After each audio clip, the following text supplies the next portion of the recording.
अपना परिचय देते हुए यह बताइए कि आप सीओ कार्यालय परिसर क्षेत्र में खड़े हैं, मामला क्या है? मेरा नाम रामाधन निराला हुआ। हमारा घर परवा में पंचायत के पिपराटोल गाँव में पड़ता है। हमारी एक निजी ज़मीन है जिसका खेसरा है 635। उसके पूर्व साइड में सड़क का अंश है जिसका खेसरा नंबर है 615। उसको दो अतिक्रमणकारी रामकृष्ण यादव और जोगिंदर यादव के द्वारा अतिक्रमित कर उस पर घर बना लिया है, जिस पर हमने आवेदन दिया। तो आवेदन के आलोक में, मेरे आवेदन के आलोक में अंचल अतिक्रमण बाद 4/10/11 संधारित कर पारित आदेश के आलोक में 12/6/2017 को अतिक्रमण मुक्त करा दिया।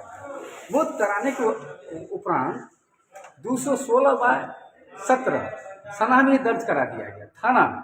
इसके बावजूद उन लोगों के द्वारा फिर अतिक्रमण कर लिया गया। फिर हमने पिटीशन थाना दिवस में डाला।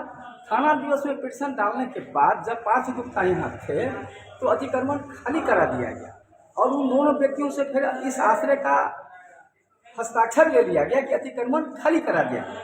वशर्ते सब कागज पर चल रहा है और धरातल पर का ज्यों का त्यों है।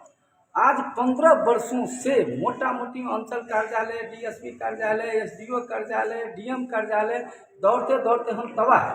यहाँ लिखा हुआ है कि अतिक्रमण बाद 20 दिनों में निराकरण होना चाहिए। तो अतिक्रमण बाद जब 30 दिनों में ही निराकरण होना चाहिए, कि 15 साल से यहाँ का पदाधिकारी क्या कर रहा है। 45 आवेदन लगभग हम दे चुके हैं, सारा साक्ष्य हमारे पास है।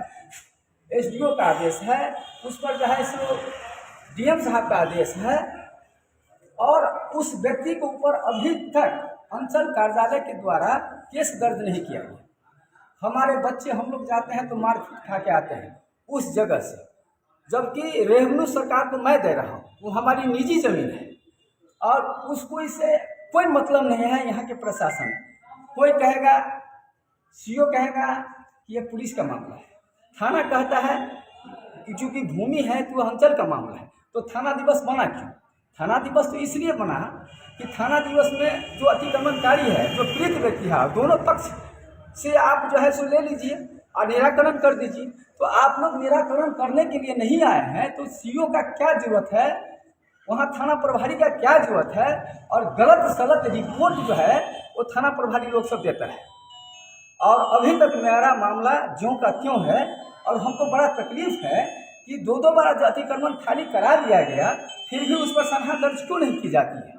सनहा दर्ज आज तक अंचल के द्वारा उस व्यक्ति को नहीं किया गया, न उस व्यक्ति को कभी आज तक बंद किया गया, बल्कि वहाँ जाके हमारे ख्याल से उसको प्रश्रय मिलता है और हम इससे व्यथित हैं।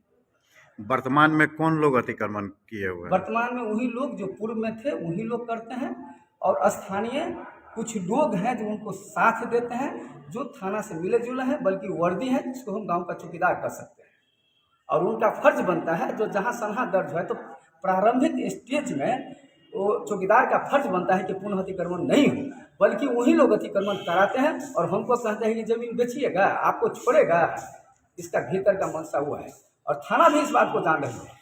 और हमने बार बार थानों का कहा कि आपके इर्द गिर्द बैठने वालों का सहयोग है जिस कारण मेरा अतिक्रमण खाली नहीं हो रहा है। 15 वर्षों से जयनगर का थाना, जयनगर का सीओ और करीब करीब अनुमंडल स्तर के सारे पदाधिकारियों को हमारी बातों की जानकारी है, फिर भी अभी तक निराकरण नहीं हो रहा है। और इसलिए मैं चैनल के माध्यम से कहने के लिए आया हूँ कि ये प्रशासन कर क्या रहा है और इसलिए आप लोगों का सपोर्ट चाहता हूं कि चूंकि आप एक चौथा स्तंभ है, यह भ्रष्टाचार का सबसे बड़ा जड़ है मेरे नज़र में। मेरे जैसे व्यक्ति जिसका फादर इन लोग जयनगर प्रखंड के प्रखंड सांख्यिकी पदाधिकारी रह चुके हैं, हम सारे ऑफिस की बात को जानते हैं, तो एक आम आदमी इसलिए गाली देकर ऑफिस से चला जाता है कि मेरा निराकरण नहीं होता है।